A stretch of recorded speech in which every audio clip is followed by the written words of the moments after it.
కనుక ఒక 30 నిమిషాలు సహోదరులు షార్ట్ మెసేజ్ అందించాలని వారిని ప్రభుత్వం ఆహ్వానిస్తున్నాం.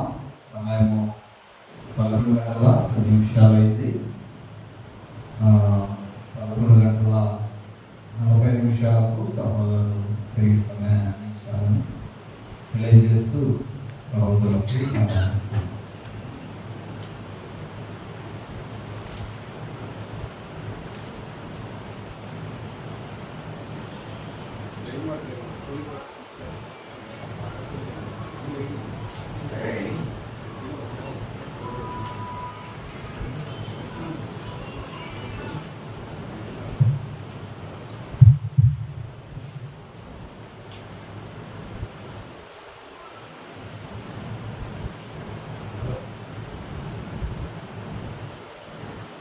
ముందుగా మన పరమ తండ్రి అయిన దేవాది దేవుడికి నా యొక్క స్తుతులు స్తోత్రములు చెల్లిస్తున్నాను. అలాగే ఇది నా సత్యవాక్య పరిశీలన పాఠశాల కార్యక్రమానికి చేరవచ్చిన దేవుని సేవకుని దేవునికి నా యొక్క శుభాభివందనాలు చెల్లిస్తూ ఉన్నాను. మీ అందరికీ నా వందనాలు. దూర ప్రాంతం నుండి మనల్ని ఆత్మీయ రీతిగా ఆత్మీయతలో గ్రంథంలోని అనేక విషయాన్ని మనకు తెలియచేయడానికి మన మధ్యకు వచ్చి ఉన్న సహోదరుడు ప్రభాకర్ గారికి మా అందరి తరఫున ప్రత్యేకమైన వందనాలు చెల్లిస్తూ ఉన్నాను. ఈ షార్ట్ మెసేజ్లో కొన్ని విషయాన్ని మనము ఆలోచన చేయడానికి ప్రయత్నం చేద్దాం. కొన్ని విషయాన్ని ఆలోచన చేయడానికి మనము ప్రయత్నం చేద్దాం.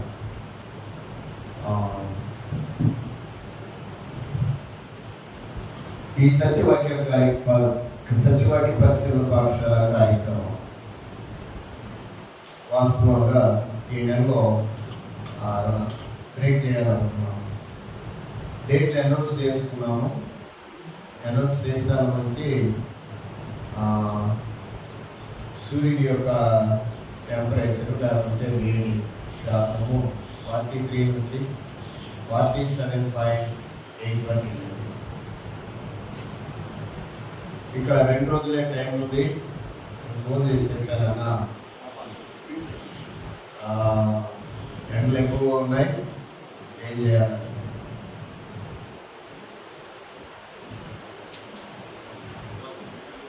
ఆలోచన చేశాం, ప్రార్థన చేశాను. ఒకటే ప్రార్థన,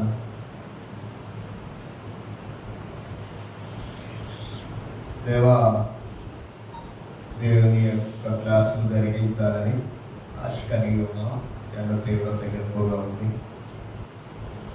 అయితే తగ్గించు, లేకపోతే ఆ ఎండలు తట్టుకోగలిగిన శక్తిని మాకు అని ప్రార్థిస్తే దేవుడు అనుకునే విధంగా సోమవారము మంగళవారము మంచి వర్షాలని దయచేసి సోమవారము స్థుతి కోడికలోను, మంగళవారము బైబిల్ క్లాస్లోను, రాత్రి కాలపు సువార్త కోడికలో, నిన్నటి దినమందు మార్కాపురంలో, ఈరోజు ఇక్కడ ఆయన పని జరిగించడానికి వాతావరణాన్ని అనుకూలపరిచాడు అని నేను నమ్ముతున్నాను. నా ప్రార్థన, అందరి ప్రార్థన అంగీకరించాడు. అందుని బట్టి మరొకసారి నేను దేవునికి చెల్లిస్తూ ఉన్నాను. ఈ సమయంలో కొద్ది విషయాలు నేను పరిచయం చేయడానికి, మీకు ముచ్చటించడానికి, మనందరం కలిసి ఆలోచన చేయడానికి ఒక విషయాన్ని, ఒక వాక్యాన్ని నేను మీకు చూస్తాను. లూకాసు వార్త 10వ అధ్యాయం 2వ వచనం. లూకాసు వార్త 10వ అధ్యాయం, లూకా రాసిన సువార్త 10వ అధ్యాయం 2వ వచనం. ఇదందరికీ, ఇది మనకి సేవకు పిలువబడిన వారికి అందరికీ తెలిసిన సుపరిచిత వాక్యం, మనందరికి తెలిసిన వాక్యం. ఒకసారి చదువుకున్నాము. యేసు ప్రభువు మాట్లాడుతున్న మాటలు చెప్పండి. కోత విస్తారముగా ఉన్నది కానీ పనివారు కొద్ది మందియే. కాబట్టి కోత యజమానునికి తన కోత కొరకు పనివారిని పంప వేడుకొనుడి. యేసుక్రీస్తు ప్రభువు వారు తన శిష్యులని ఆ కాలమందు పంపిస్తూ శిష్యులతో చెప్పిన మాట.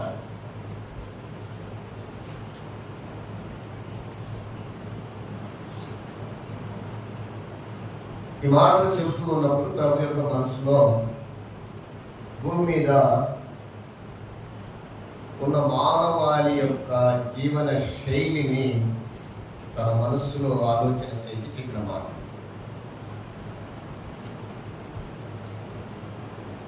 లోకం మీద లేక భూమి మీద ఉండబడిన సర్వ మానవాళి మీద తన యొక్క మనస్సును ఒకంత ఆలోచన చేసి నాడు తెలియజేసిన మాట ఏంటంటే, పని చాలా ఉంది, పనివారు కొద్ది మంది ఉన్నారు. పనికేమో ఎక్కువగా ఉంది, పని చేయడానికి పని వాళ్ళు కొద్ది మంది ఉన్నారు. ఆ పని వాళ్ళ కోసము, ఆ పని వాళ్ళను పంపే దానికోసము ప్రార్థన చేయాలి, లేక వేడుకోవాలి అని శిష్యులకు తెలియజేశారు. ఈ మాట చెప్పి దాదాపుగా 2024 సంవత్సరాలు అయింది. అవునా? 2024 సంవత్సరాలు లేదా 2000 సంవత్సరాలే అనుకోండి. ఆ రోజు ఆ కాలంలో ఆ శతాబ్దంలో లేక ఆ 100 సంవత్సరాల్లో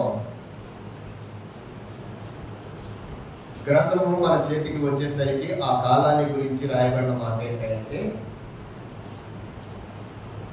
ప్రభు ఏదైతే తన శిష్యులకి ఆజ్ఞాపించాడో, ఏ మాటలైతే తెలియజేసి వారిని పంపించాడో ఆ పని భూదిగంతముల వరకు వ్యాపించింది అని రాయబడింది. ఎంతవరకు అంట? భూదిగంతముల వరకు. మనం చూస్తాం ఆ మాటలు అపొస్తలుల కార్యక్రమంలో. మీరు యూదయలోను సమరయలోను భూదిగంతముల వరకు. నిజమే, ఆయన ఆశ తీరిపోయింది, వ్యాపించింది. అట్ ద సేమ్ టైం మన భారతదేశానికి కూడా ఆ అపొస్తలుల ద్వారానే మనకి కూడా ఆ ప్రభు యొక్క శిష్యుని యొక్క ప్రేమ, లేకుంటే యేసుక్రీస్తు తెలియజేసిన వర్తమానం మనకు కూడా తెలియజేయలేదంటారా? భారతదేశానికి వచ్చిందా లేదా? అదందరికి మనందరికీ తెలిసే. వారు ఒకడైనా ఇది చరిత్ర.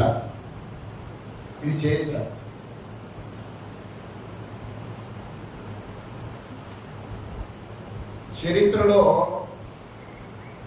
యేసుక్రీస్తు పరలోకమందున్న దేవుడు యేసుక్రీస్తు వారికి ఏమైతే తెలియజేశాడో దాన్ని భూమి మీద తెలియజేసి, ఆ తెలియజేయబడిన దాన్ని భూవ్యాప్తంగా ప్రచురించడానికి 12 మంది శిష్యులను ఏర్పరిస్తే, ఆ 12 మంది శిష్యులు మొదటి శతాబ్ద కాలంలో సంఘ విస్తరణతో ఆ కార్యాన్ని జరిగించడానికి తమ వంతుగా పనిచేశారు.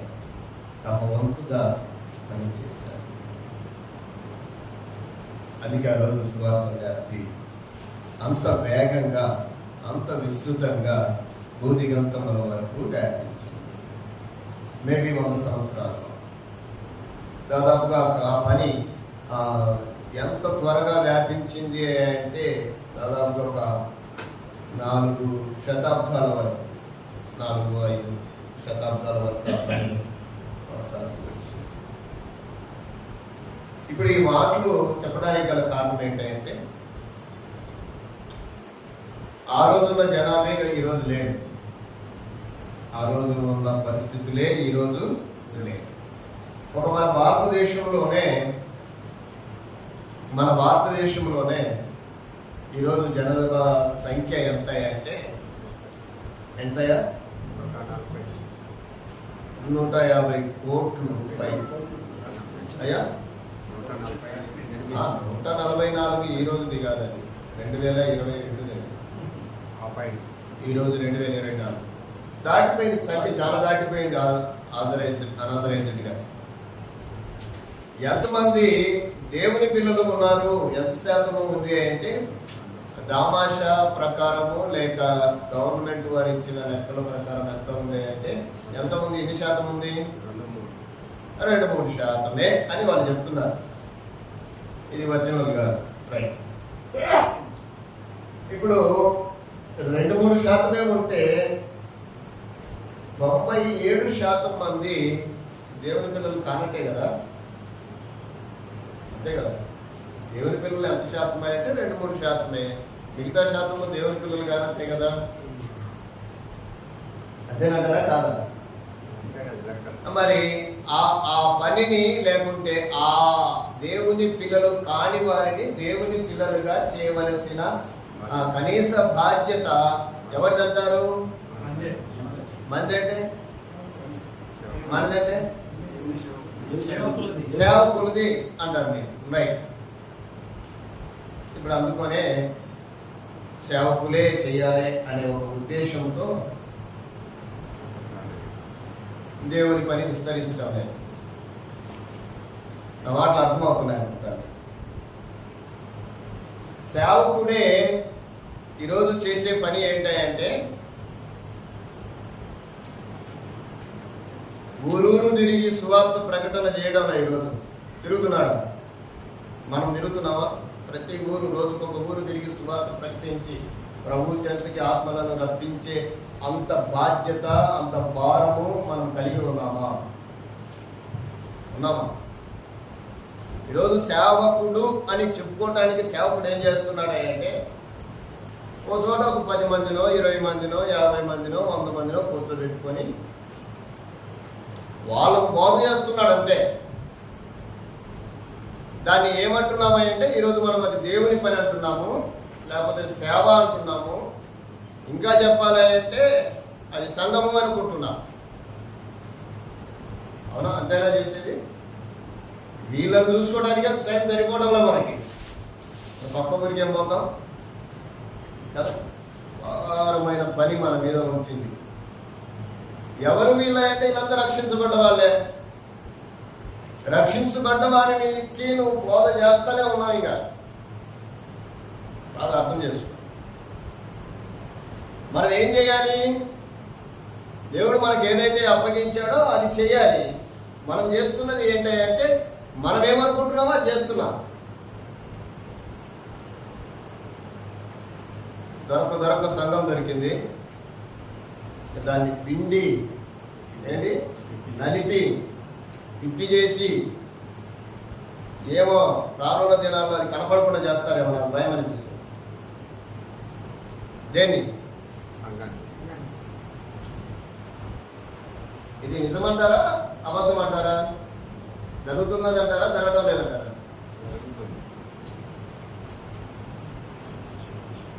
సంఘ అభివృద్ధి కానీ సంఘ విస్తరణ అనే విషయానికి మనం వస్తే మనమే కాదు, దేవుడు మనకు అనుగ్రహించిన సంఘస్థులందరినీ కూడా సేవకులుగా తయారు చేయాలి. చేయాలా లేదా?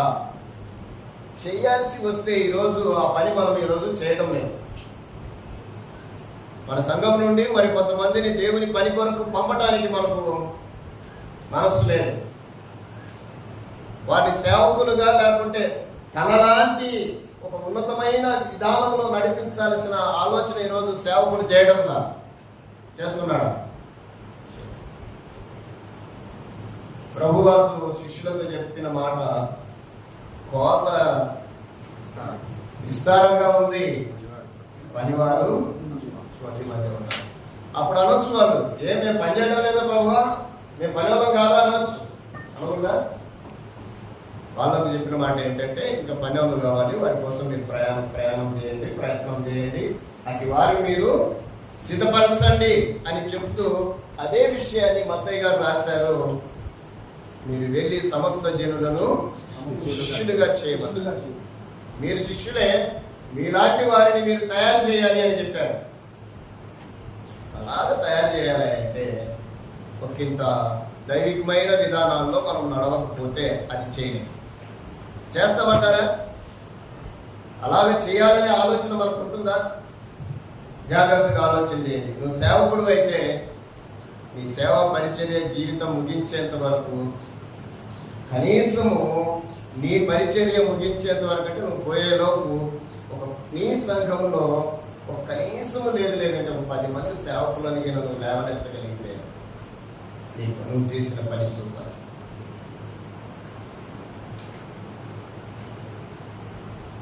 కనీసం 5 మందినైనా చేయగలిగితే మంచి. తగ్గించుకుంటే అంటే తగ్గిస్తే 10 మంది కాదండి, అందరినీ చేస్తారంటే బాగా సూపరే, ఇంకా మంచిదే. ఈరోజు ఆ స్థితి లేదు. ఆ స్థితిని మనం తేవాలి అంటే మనకు ఏం కావాలి అంటే సామెతల గ్రంథంలో 22వ అధ్యాయము 23వ వచనంలో మాట రాయబడి ఉందండి. 29వ వచనం, ఇలాంటి పని చేయాలంటే కావలసిన 3 విషయాన్ని నేను ముందు ఉంచడానికి ఇష్టపడుతున్నాను. ఇలాగ పని చేసి దేవుని పనిని మనం విస్తరింప చేయాలి అంటే 3 ప్రాముఖ్యమైన విషయాన్ని నేను ముందు ఉంచడానికి నేను ఇష్టపడుతున్నాను. ఆ 3 ప్రాముఖ్యమైన విషయాలు సామెతల గ్రంథం 22వ అధ్యాయం 29వ వచనం, పనిలో నిపుణత గలవాణిని సూచితివా, అల్పులైన వారి ఎదుట కాదు. ఎక్కడ నిలబడతాడు? వాడు రాజుల ఎదుట నిలుస్తాడు.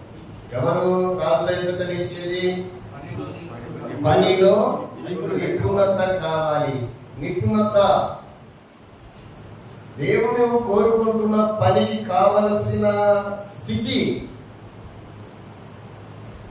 బైబిల్ పట్టుకొని 2 పాటలు నేర్చుకొని 4 మాటలు అలవాటు చేసుకొని ఇక నేను బోధకుండానే సేవకులు ఈరోజు బయలుదేరారు. నేను మిమ్మల్ని మరొకసారి అడుగుతున్నాను, నన్ను క్షమించండి. మీ అందరికీ స్థానిక సంఘాలు ఉన్నాయా లేవా? నా మాట వినపడుతుందా నీకు? సత్యవాక్య పరిశీలన పాఠశాల 5 సంవత్సరాలు అయిపోయింది మనం ప్రారంభించి. ఇక్కడికి వచ్చే వారందరికీ స్థానిక సంఘాలు ఉన్నాయా లేవా? లేనోళ్ళు ఎవరైనా ఉన్నారా? లేని వారు ఎవరైనా ఉన్నారా? స్థానిక సంఘము మాకు లేదు అనేవారు ఎవరైనా ఉన్నారా? ఒకసారి చూస్తాం. లేదు అంటే దానికి మీకు సంఘము ఎలాగా చేయాలో దానికి సూత్రం చెప్తామంతే. సూత్రం అంతే. ఆరాధన జరుగుతుంటే సంఘం ఉన్నట్టే. ఆరాధనకు వెళ్తున్నవారు, ఆరాధన చేస్తున్నవారు కాదు. మీరు చేస్తున్న ఆరాధనకు అటెండ్ అవుతున్నాం. చూడు, అటెండ్ అవుతున్నాం అంటే మనం ఇంకా కూడా సేవకులం కాదు, సంఘం లేని వారిని.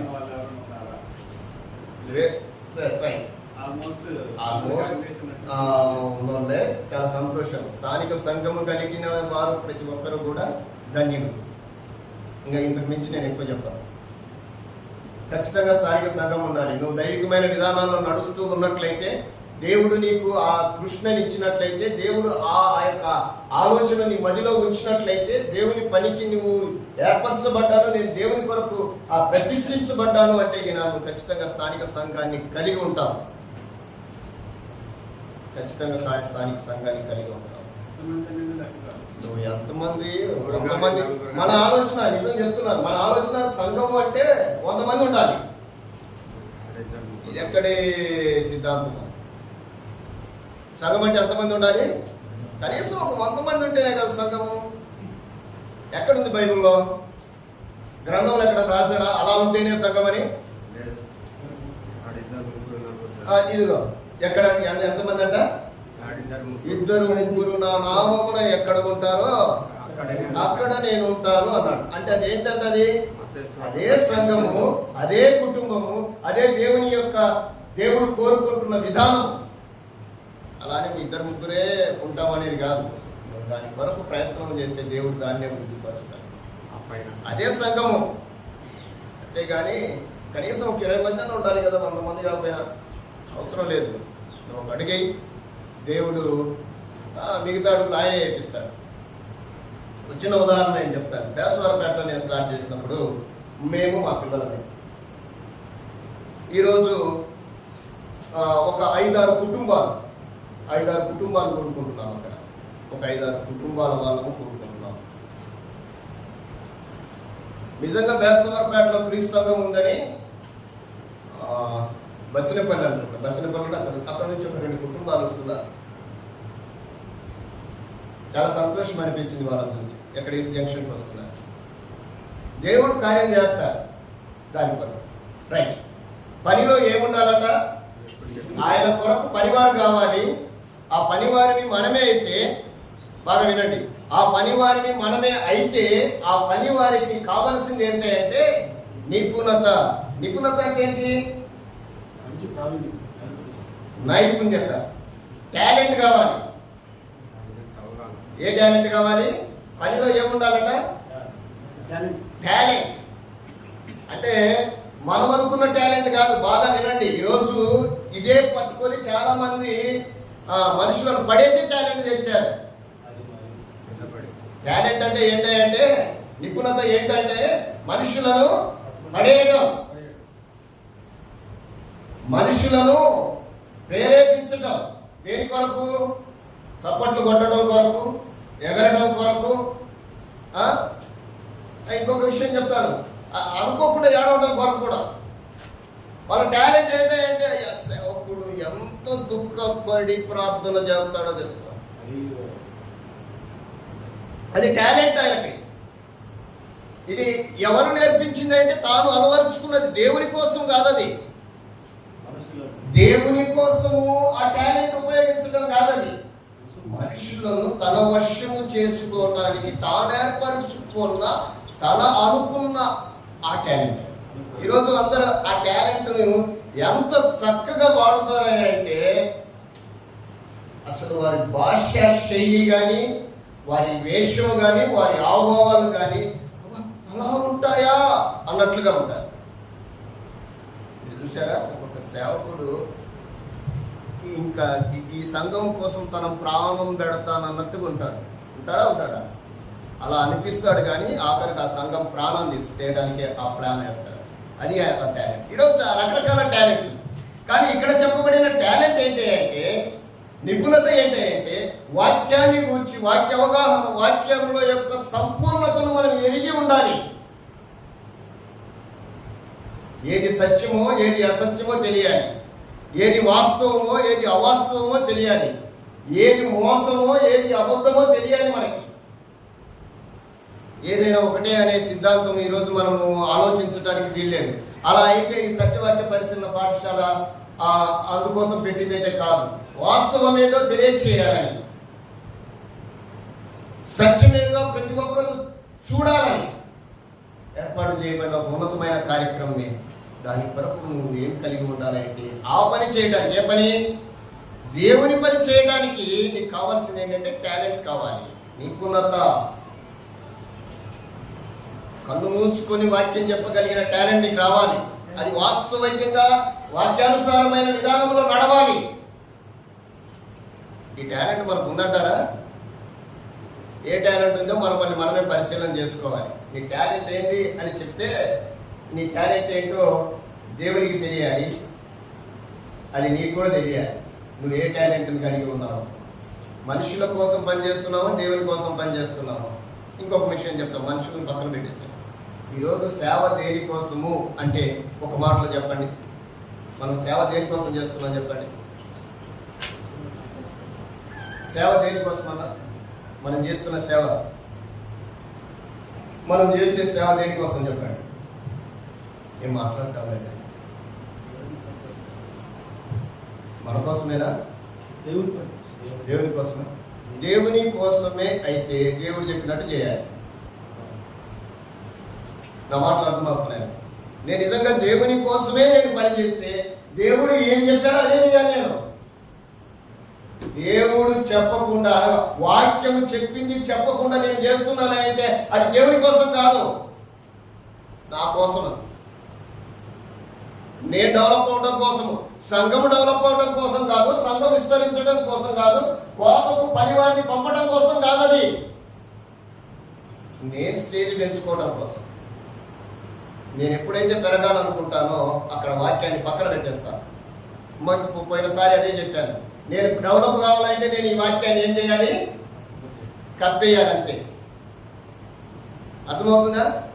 నేను ఈ వాక్యాన్నే ప్రకటించాలి అంటే నేను యథార్థంగా నా యొక్క స్టాండ్ ఏంటో, నా టాలెంట్ ఏంటో, నా టాలెంట్ నేను ఎలాగా రిడ్యూస్ చేసుకోవాలో, డెవలప్ చేసుకోవాలో, వాక్యంలో నేను ఏ విధంగా మరొక కోణంలో అనేకులను దేవుని సన్నిధికి తీసుకొని వచ్చి వారికి దేవుని శిష్యులుగా, లేకపోతే ఈ రాజ్య వ్యాప్తి కొరకు పనిచేసే పని వారిగా నేను స్టడీ చేయాలన్న ఆలోచన ఉంటుంది నాకంతా. నేను నిజంగా సేవకునే అయితే నా లాంటి తయారు చేయాలి. దేవుని కోసం పనిచేసే వాళ్ళు చేయాలి. బైబిల్ అదే చెప్తుంది. పనేమో విస్తారంగా ఉంది, పనివారు నిజంగా నేను ఆ పనిలో ఉన్నానా లేదా అనేది మనం ముందు ప్రశ్నించుకోగలిగితే ఆ పనికి కావాల్సింది మొట్టమొదటి ఏంటంటే టాలెంట్. వాక్యానుసారమైన విధానాల్లో నేను నిలబడాలి. ఏస్కేల్తో మాట అంటాడు దేవుడు. ఏమని తెలుసా? ఏమంటాడు? ఏస్కేల్తో మాట అంటాడు, నరపుత్రుడా నువ్వు లేచి, బాగా నువ్వు లేచి చక్కగా నిలబడు. అది టాలెంట్. నేను చక్కగా నిలబడితే దేవుడు నాతో అదే కదా ఇస్కేల్తో మాట్లాడింది. 2వ అధ్యాయం 2వ వచనం ఇస్కేల్ గ్రంథంలో మాట రాయబడింది. నరపుత్రుడా నువ్వు లేచి చక్కగా నిలబడు, నేను నీతో. ఈరోజు చాలా మందితో దేవుడు మాట్లాడుతున్నాడు. పాపం ఏమని తెలుసునా? ఏమని మాట్లాడుతున్నాడు తెలుసా? వాళ్ళ టాలెంట్ చెప్తాను. ఒక్కటే టాలెంట్. ఒక ఇంటికి వెళ్తారు. ఎవరు ఒక ఇంటికి వెళ్తాడు. ఎవరు వెళ్ళేది? సేవకుడు వెళ్తాడు. సేవకుడు వెళ్ళి, అమ్మా ఈరోజు దేవుడు నాతో మాట్లాడాడు. ఏమని? దేవుడు నాతో మాట్లాడాడు, నేను ప్రార్థన చేస్తుంటే నన్ను మీ ఇంటికి పొమ్మని చెప్పాడు. వీళ్ళకు వెంటనే దేవుడు మమ్మల్ని దగ్గరికి రమ్మడానికి సేవకుని పంపించాడు అని ఒక భ్రమలో వాళ్ళు మునిగిపోతారు. నిజంగా అదే నిజమైతే ఆయనతో మాట్లాడిన దేవుడు ఇప్పుడు వీళ్ళతో కూడా చెప్పాలిగా. ఏమని? అమ్మా మీ ఇంటికి సేవకుడు వస్తుందని చెప్పాలి కదా. ఎందుకో పిచ్చి జనం అలా మాయలు పడిపోయారు. ఎందుకో తెలుసునా? ఆయన టాలెంట్ అలాంటిది. ఆ టాలెంట్కి అందరూ పడిపోవాల్సిందే. ఆ మాటలు అలా ఉంటాయి, కొంతమంది మాటలు. అంతేనంట రాకేష్? అంతే కదా. మనం అలాంటి వాళ్ళం కాదులేండి. కాబట్టి పనిలో మొట్టమొదటిగా కావాల్సింది ఏంటి? అది వాక్యానుసారమైంది ఉండాలి, దైవికమైంది ఉండాలి, వాక్య అనుభవం కలిగి ఉండాలి. ఏది వాస్తవమో మరలా చెప్తున్నాను చూడండి. ఏది వాస్తవమో, ఏది సత్యమో, ఏది బోధనో, ఏది వాక్య దైవ గ్రంథాన్ని అనుకూలించి మాట్లాడుతుందో, ప్రస్తుత కాలమందు ఏమి జరగాలో అని చెప్పేదాన్ని కలిగి ఉండటమే టాలెంట్. ఎక్స్పీరియన్స్ అయి ఉండాలి. టాలెంట్ ఎలా ఉండాలో చెప్పిన దేవుని పని కోసమే ఉండాలి. కసి. ఆ టాలెంట్ అంటే ఏముంటుందో తెలిసిన కసి. నేను దేవుని పని చేయాలి, అనేకులను శిష్యులుగా చేయాలి, నా సంఘమంతా కూడా ఉన్నతమైన స్థితిలోకి వెళ్ళాలనే ఒక ఆలోచనతో నేను పనిచేస్తాను.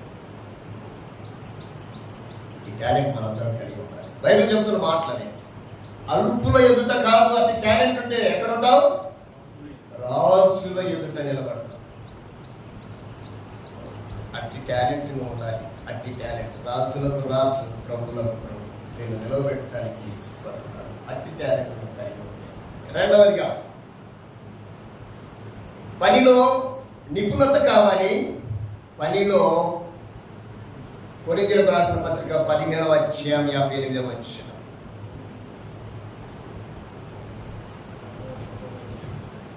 చదవాలి, త్వరగా చదివేసేయాలి. ఆ, ఈ ప్రయాసం ప్రభువునందు వ్యర్థము కాదని ఎరిగి ఆ, స్త్రీలను కదలని వారును ప్రభు కార్యాభుజం ఎప్పటికీ ఆసక్తి ఉన్నాయి ఉంది. పనిలో ఏం కావాలంట? పనిలో ఏం కావాలి? ఆసక్తి కావాలి. పనిలో కాన్ఫిడెంట్, అది కూడా చెప్తాను. పనిలో ఆసక్తి. ఏ పనిలో? సేవలో. అయ్యా, ప్రభు కార్యంలో. బాగా వినాలి మీరు. అక్కడ బైబిల్ కోట్ చేయండి, వాక్యాన్ని పక్క పెట్టగాకండి. అక్కడ ఏముందో అదే చేయాలి. కాగా నా ప్రియ సహోదరులారా, ప్రభువునందు మీ ప్రయాసం వ్యర్థం కాదని ఎరిగి స్థిరులను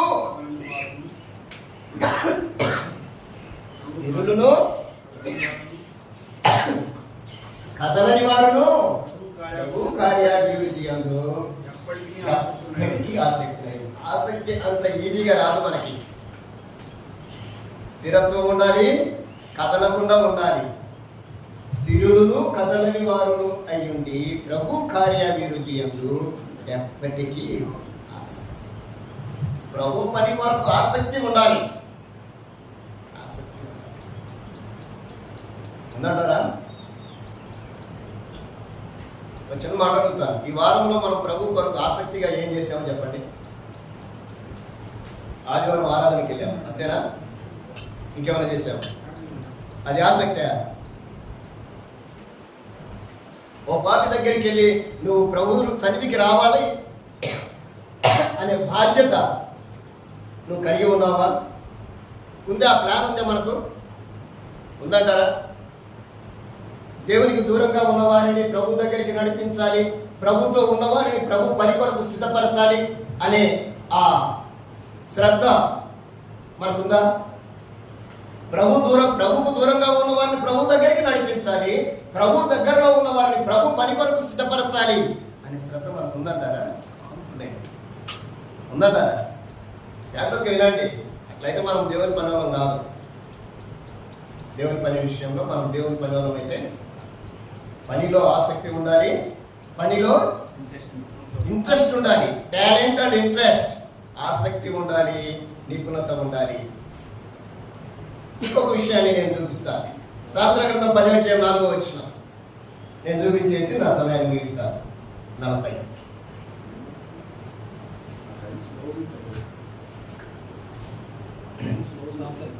చదవండి. సామెతల గ్రంథం 10:4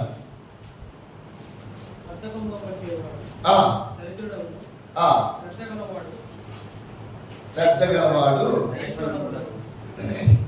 ఇప్పుడు మనం ఎవరిగో మనకు తెలియాలి. మనం ఎవరిగో మనకు తెలియజేయాలి. ఏం చెప్పేసి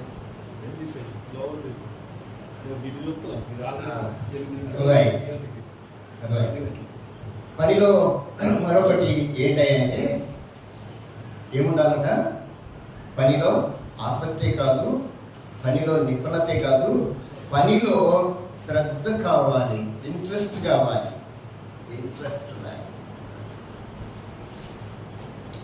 ఇంట్రెస్ట్, శ్రద్ధ. జాగ్రత్తగా విషయాన్ని ఆలోచించే. పనిలో శ్రద్ధ ఉంటే ఆడ ఏమవుతాడట? ఏమవుతాడండి? ఐశ్వర్యవంతుడు. నీ పనే నిన్ను ఐశ్వర్యవంతుని. పని నిన్ను ఏమి చేస్తుంది అంటే నీకు ఐశ్వర్యాన్ని ఇస్తుంది. ఐశ్వర్యాన్ని గురించి ఒక మాట నేను నీకు చెప్తాను. ఐశ్వర్యం అంటే అర్థం ఏంటంటే అది ఎన్నటికి ఎప్పటికి తరగనేది. ఎన్నటికి ఎప్పటికి దాన్ని అలా కోట్ చేశారు. ఈరోజు మనకు లేనిది ఏంటి అంటే శ్రద్ధ లేదు పనిలో. ఈరోజు మనకంటే చాలా మందికి శ్రద్ధ ఉంది కాబట్టి ఇక్కడికి వచ్చారు, లేకపోతే ఎందుకు వస్తారు? అయితే పనిలో శ్రద్ధ లేకపోతే ఏమవుతాడంట? దరిద్రుడు అవుతాడట. దేవుడు నీకు ఇంత పని ఇచ్చి దీని మీద నువ్వు శ్రద్ధ చూపకపోతే నువ్వేమవుతావు తెలుసా? దరిద్రుడు అవుతావు. నేను ఒక విషయాన్ని చెప్పి నేను ముగించేస్తాను. సేవకుడికి నిపుణత రావాలి, ఆసక్తి ఉండాలి, శ్రద్ధ ఉండాలి, టాలెంట్ ఉండాలి, కాన్ఫిడెంట్ ఉండాలి, ఇంట్రెస్ట్ ఉండాలి. ఇవన్నీ కలిగి ఉంటే మనం దేవుని కొరకు పని చేయడానికి సమర్థులం ఉంటాం. దేవుడు కోరుకున్నట్లుగా చేయగలం. ఎందుకు ఈ విషయాలు చెప్తున్నాయంటే సేవకునికట వల వేయటం రావాలి. ఏం వేయటం రావాలి? వల వేయటం. ఏ వల? ఆత్మల వల. ఆత్మలను సంపాదించే వల. ఆత్మల వల కాదు. ఒక చేపలు పట్టేవాడికి ఏం తెలిసి ఉంటుందో తెలుసా? వల వేయటం వస్తుంది. వల ఎందుకు వేస్తాడు? వల వేసి ఎనికి వస్తాడు? ఊరికి వస్తాడు? ఎప్పుడన్నా వస్తాడా? ఇలా ఉంటే వల వేస్తే ఏం పడతాయి? చేపలే పడతాయి. మనకి వల వేయటం రావాలి, వల అల్లటము రావాలి. ఏం రావాలి? వల అల్లడం కూడా రావాలి. వల వేయటమే కాదు, వల అల్లడం రావాలి. అంత మాత్రమే కాదు, ఆ వల పిగిలిపోకుండా జాగ్రత్తగా కాపాడుకోవాలి. నీ యొక్క ఆత్మీయత దేవుని పని కొరకే అయితే ఆ పని నువ్వు చేయడానికి ఇష్టపడితే అది ఆత్మలను సంపాదించేదిగా ఉంటుంది. ఆ వల పైన ఏర్పాటు, దాన్ని అల్లడం ఏదో నీకు తెలిసే ఉంటుంది. వల అల్లడం తెలియకుండా అది బయలిపోయింది అనుకోండి, మిగిలిపోయింది అనుకోండి, ఏం చేస్తాను చెప్పండి? ఎన్ని పడ్డా కానీ జారిపోతున్నాయి. ఈరోజు మన పరిస్థితులు అవే, జారిపోతున్నాయి. అన్నీ పన్న చేపలు కూడా వల తెగిపోయింది, దాన్ని మనం కట్టడం జారిపోతున్నాయా? అలానే ఉంటున్నాయా? తెగితే ఉంటాయా? పోతాయా? వల అల్లటం రావాలి, వలను సరిచేయటం రావాలి. జాగ్రత్తగా ఈ 3 విషయాన్ని మనం గుర్తుపెట్టుకున్నాం. ఏముండాలి పనిలో? నిపుణత, శ్రద్ధ, ఆసక్తి, శ్రద్ధ కలిగి ఉండాలి. టాలెంట్ ఉండాలి, కాన్ఫిడెంట్ ఉండాలి, ఇంట్రెస్ట్ ఉండాలి. ఈ 3 విషయాలు మీ మనసులో పెట్టుకోండి.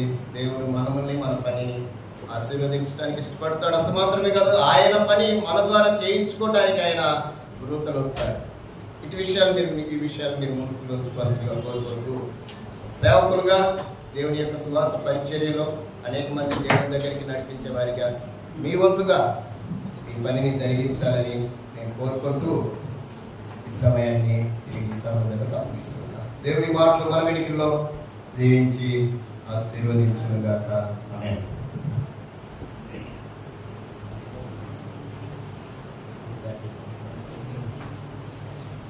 నాకు ఇచ్చాను కదా బెటర్ మీకు.